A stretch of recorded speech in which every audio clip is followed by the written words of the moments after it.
Jalup jatend piny Kenya Rigathi Gachagua osingo ne piny owacho mare biro medo ndiko jodongo kod jogo ma odak kod ng'ol mondo kony ma piny owacho chiwo chop ne ji duto mowinjore.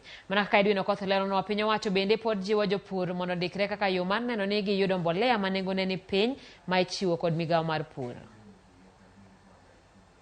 Ayanga dwe mar 9 higani, piny owacho chano medo ma ok tin ne jodongo 500,000 e kwan mag jogo ma yudo kony e bwo chenro mar Inua Jamii. This will expand the cash transfer program, which has been in place since 2004, from the current 1.23 million people to 1.73 million beneficiaries across the country, as we march towards our target of 2.5 million people beyond emphasis.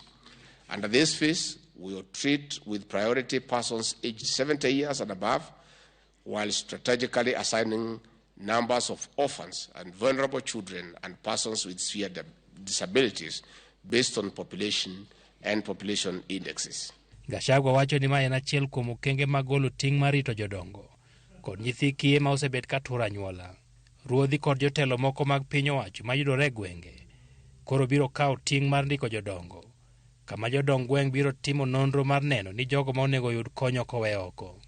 Chenro maket kod mano osendiko jopur ma yudo mbolea ma nengone ni piny, kama ywak koro nitiere nengo mar ting'o mwandu no kokalo e tong' mag counties.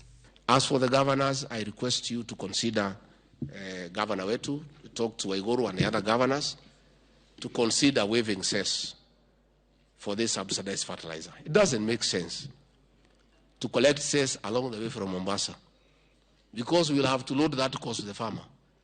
Government is intervening to help the farmer to lower the cost of production by getting fertilizer at 2,500.